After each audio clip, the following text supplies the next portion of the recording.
Welcome to Two Luckies, the podcast, and our series Dyin, Cryin, and Lyin. This is a series of us talking about Little House on the Prairie and our take on it as adults. It is very different as an adult. Very different.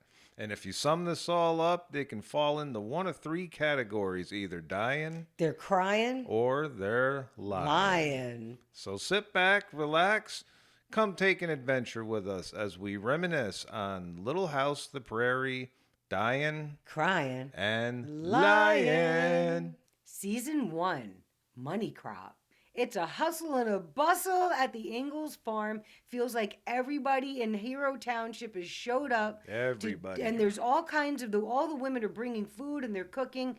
And then the men sit down to this big table and they're talking about how wheat used to be their money crop. And now they need to switch, and they unveil all of this corn, and all I could think to myself was, this is how we ended up with ethanol. Right here. Right here. They couldn't make money with wheat. They ended up making corn. Then the corn, they had too much corn and they had to figure out something to do. But that has nothing to do with the show. But that's what I was thinking. Like, this is how we ended up with ethanol. So now Charles has this great idea. He brought everybody over there because this man that we'll never see again after this episode has a wife who is currently pregnant, who has a father in Minneapolis who has the seed for this corn, and he has figured out somehow, he went to school and he knows a way to make this corn work with the soil conditions and growing season that they have, and he is planning on going out to Minneapolis, picking up what seeds however much everything. seed they need to plant their fields. Right, from his father-in-law.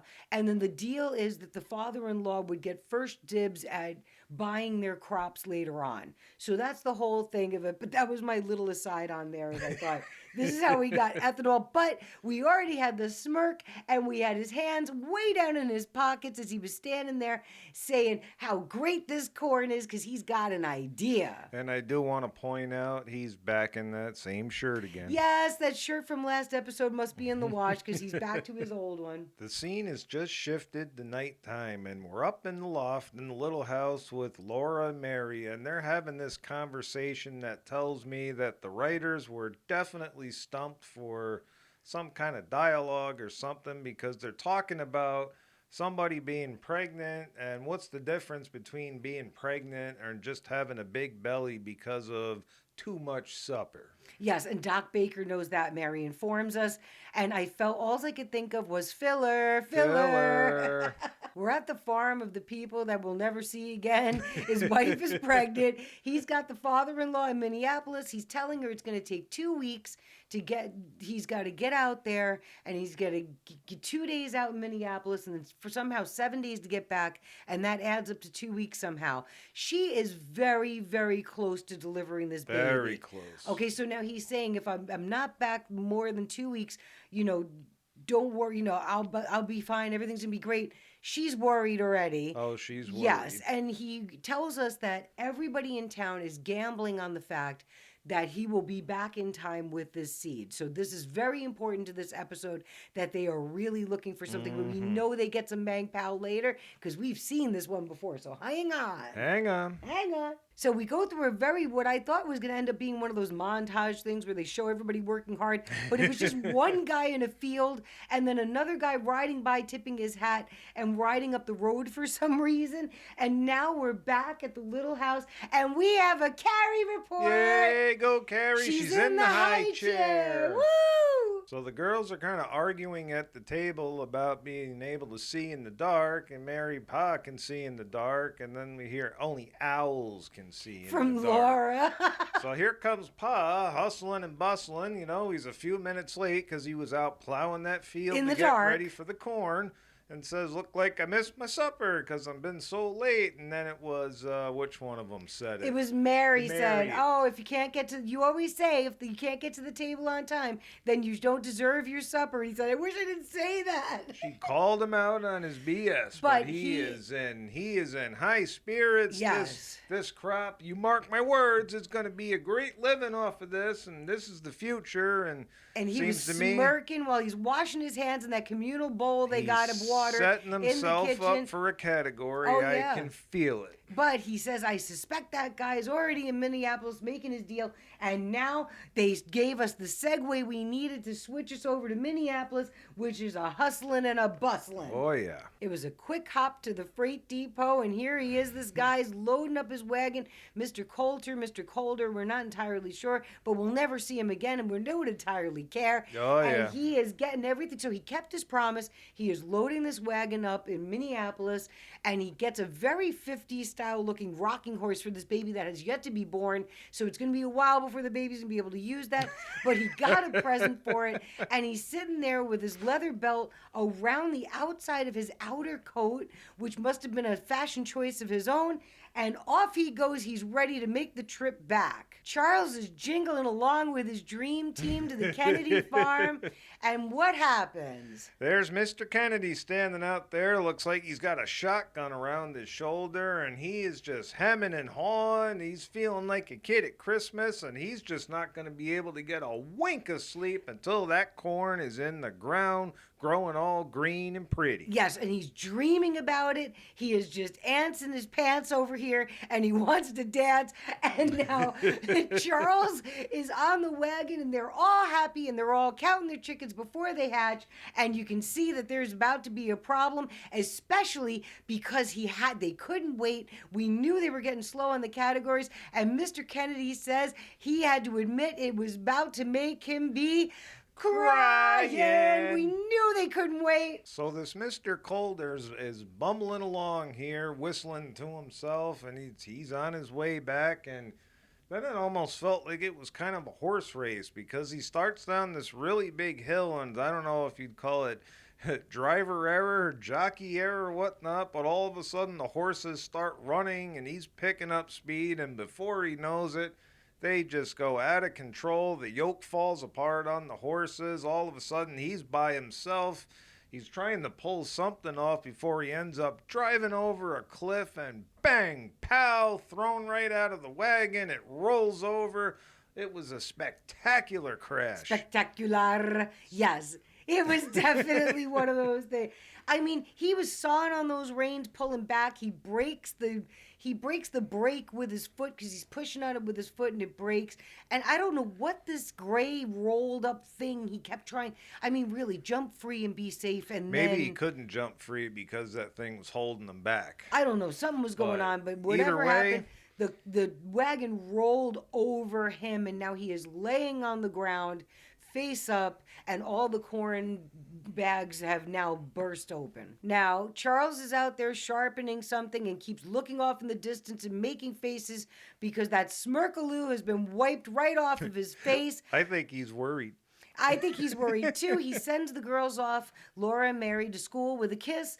And then here come two of those farmers that were at that meeting in the beginning who were waiting on this corn. One of them is Mr. Kennedy. I can't remember the other guy's name. Mr. Ledbetter. Mr. Ledbetter. And they are very upset because it's only 9 a.m. on the second day, which I really think Laura and Mary should have been in school by 9 a.m. I think so. They have a tendency to be late on this show, and because Ma's late too.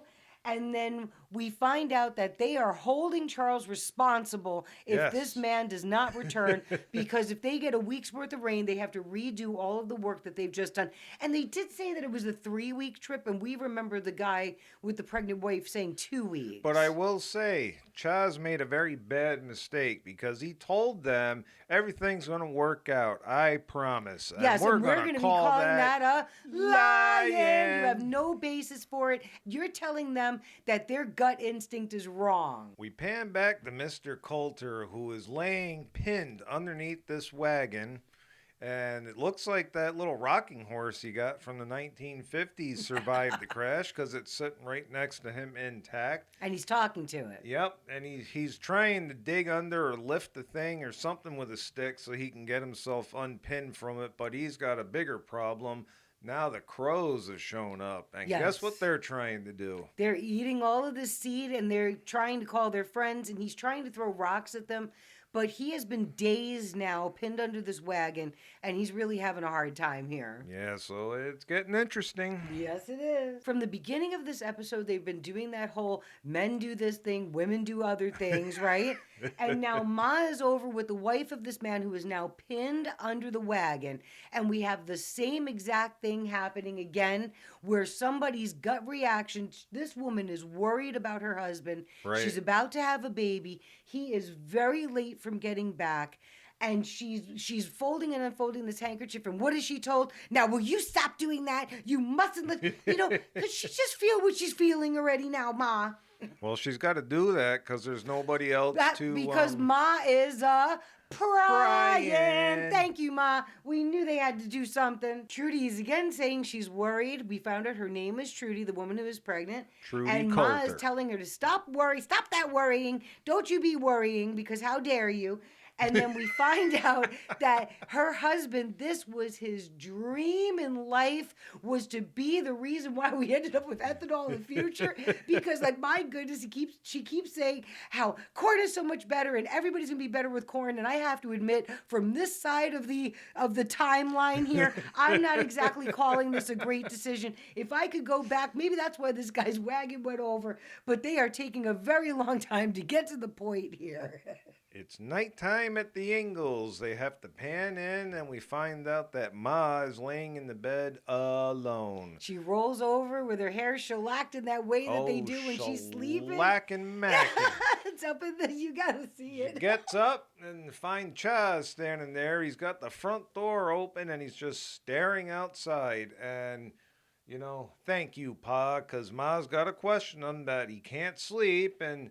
do you think there's any problems? You shouldn't worry, Chaz. And well, you tell everybody else not to worry, and then here you are. So she called him out on his Lyin. But then Chaz turns around and says, "Oh, I'm not worried." And we know that's Lyin.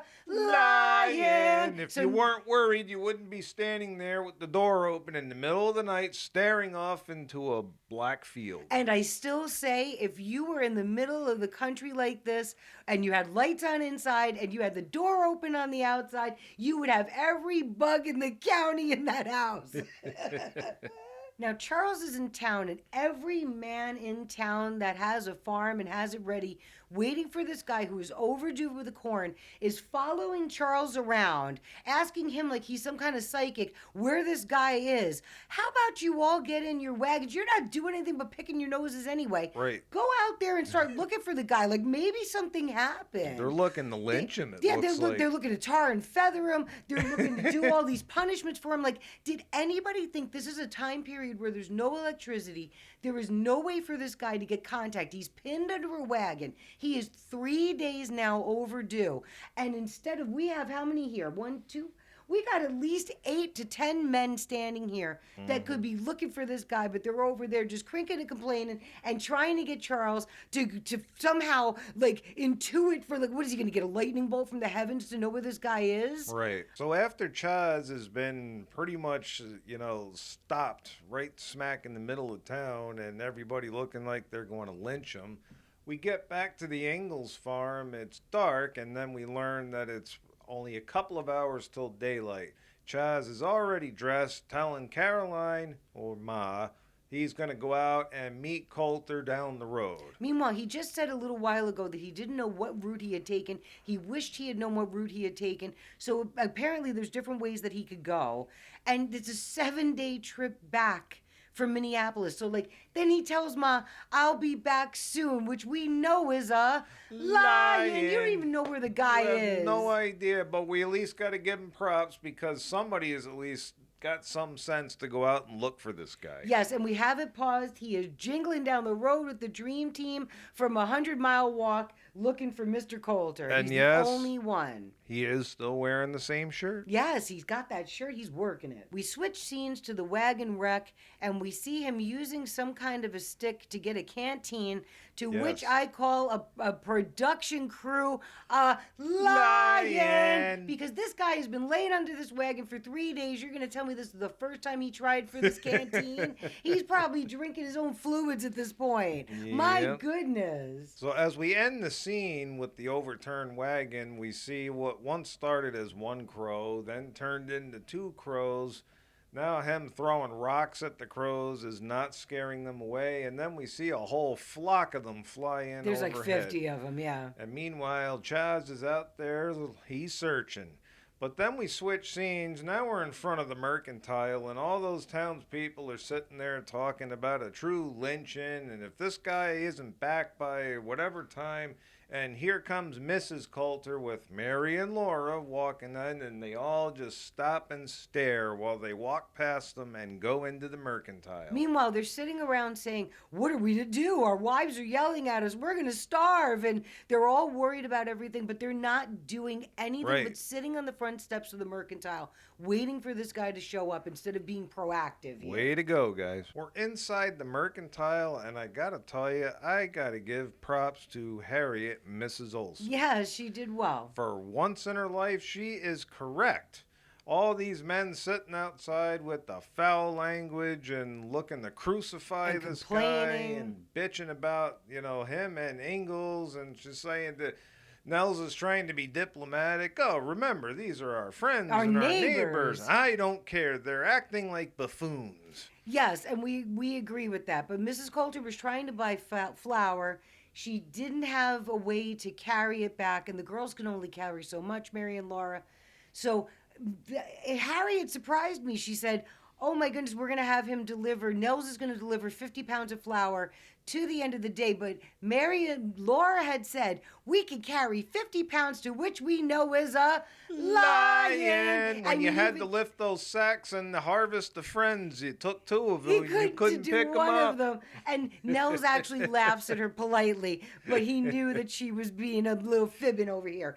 But they leave, and as the men were standing outside, they were saying that she was supposed to take some of the responsibility for her husband, and Kennedy is going on and on about how he doesn't trust Ingalls now. Now, some of these men are talking about how the wife is responsible also, and they're going to Right. tell her what they think about her, and they had their backs to the mercantile as she came out, and they come up and they start yelling at her in front of Mary and Laura, and they make her crying. So then she throws this. So each one of them, Mary, Laura, and the pregnant lady, have a small satchel of flour, okay? She throws down the flour. Then we see Laura. She's running as fast as she can after this pregnant woman who is running like she's in the Olympics for some reason, but she's supposed to be having a baby in a couple of weeks. And she's running after her. And where's the flour? Who knows? She's not holding it. Then, oh my goodness gracious, Mary tells these grown men, how dare you do that to her? That was mean, and God's gonna punish you. You'll see. And she takes that bag of flour she has left, and she Catapults slams it up. right into the ground. She slams it into the ground. It's not and she even your walks away. flour. And now this woman who is pregnant is still running on a dirt road, but she's very upset because her husband is missing for days, and instead of consoling her or trying to help, they're all just concerned about themselves. We get a very dramatic running on this dirt road as Mary and Laura are trying to chase this lady down who's pregnant. She throws herself off in the grass, even though we know she's supposed to be tripping. And then Laura gets down next to her, and she's like, "She can't get up, Mary." And Mary says, "Run and get Doc Baker." So once again, who is going to get help? It's always Laura. So it looks like Chaz has gone off and gone all the way to this town to talk to the constable, and the constable's telling him, "Well, hey, I'm telling you, he ain't here. He's already come and gone." Well, and to which I have to call a Lyin on Charles. He said he would be back later, and he's all the way in some other town, and their time frames are all off in this show. This guy's saying he saw him a day and a half ago, but this guy's 3 days late. Like, they couldn't figure out what time they were doing anything. I think the writers were asleep on this one. Later for Chaz could be a week. I don't on know his what's time going on, frame. but this guy, he was supposed to be gone 2 weeks, then Charles says it was 3 weeks, and then it just keeps going on. Now we're back at the crash wagon site. They better get moving on this. Chaz is doing his due diligence, riding along the road, trying to ask questions, and he comes upon this, I guess it's somewhat of a farm, and this old lady is giving him the business. She is so grouchy with him. She was like, I don't have time to sit on the porch all day and watch in case a wagon happens to go by. And then he's like, I'm sorry to bother you. And he tries to leave. He was like, because she was really grouchy. She's like, I didn't say I didn't see it. So she did actually see the wagon a couple 3 days ago. We have a Carrie report. Yay, Carrie. Yay. And she's out of the high chair because she's over at the Coulter's house and she's sitting in between Mary and Laura, helping them to make a ball out of some yarn while Ma is over there in the bedroom telling this woman who's pregnant not to worry and that Doc Baker wouldn't be lying because he wouldn't be fibbing to her about the health of the baby. And then we get the whole he gives her something to drink that's going to make her sleep, and then we get the whole hysterical female speech of how it's because she's hysterical, that's the only danger to the baby is her hysteria, because her intuition is telling her something to which Mikey and everybody else seems to be telling her she shouldn't be worried. But women know this kind of stuff. And now we're back to the crows are just having a feast on this corn over at the wagon site, but we're paused on that. Boy, this Mr. Coulter sure is in trouble. Not only does he have a whole flock of crows over there eating the corn, but they know that he's full of crap, and no matter what he tries to throw at them, they just stay there and they're plucking away. And meanwhile, we see Chaz up and down the road, and it seems like he's right about at that spot, but he hasn't stopped yet. He hears the crows, and they're not letting us know whether or not he's going to find him yet. But this guy is now out of water, and he hears the wagon. So, I mean, Charles is really close. He hears him, and he very weakly, it reminded me of Titanic. Yes. Help, help, help. help. So he's doing that little whispering, I'm too weak. But I do feel like they moved stuff around since the last time we saw him, because that rocking horse that he was talking about was further away. But they are eating this corn like this is the best thing that ever happened to them, these crows. Oh, boy. And this guy is in trouble. I actually enjoyed that. All these men are still sitting on the front steps to the mercantile, and they are just making mountains out of molehills, but one thing they are not doing is trying to help anybody find this guy. They're just happy to bitch and moan. Oh, my gosh. All they're doing is complaining. I thought, what a useless bunch. And Mrs. Olson finally comes out with the broom and tries to sweep them off the stairs and says, get out of here, go take your swearing and everything someplace else. And even Nels tells them, beat it, you got to go someplace else. So thank you, Olsons, because these guys were getting frustrated. I'm going to have to give an attaboy to Chaz, because he's the only one that's doing any kind of due diligence out there to try and find this guy. He's going and talking to like every farm he's passing. He's talking to everybody, and he finally hits pay dirt when he talks to an old farmer who first told him that, no, I haven't seen anybody like that, but then fesses up those team of horses that ran away when the cart came apart. This guy got the horses. They're from Minneapolis, and it was only about a mile away that he found them. So Chaz figures, hey, I passed them, goes back up the road, and finally discovers them way down the hill where the crows are, and now he found them. Yeah, but this guy said the only reason he told Charles the truth, so I would say initially he was trying to be lying. But then because Charles said, a man's life might be in danger, that's why he showed him. That's the only reason he showed him about this team. Oh, he was going to steal that team. He was going to steal that team. He wanted to keep them. He found out they were from Minneapolis. But now he didn't even try to go with Charles to go find this guy. Charles is out there by himself and he finally finds him.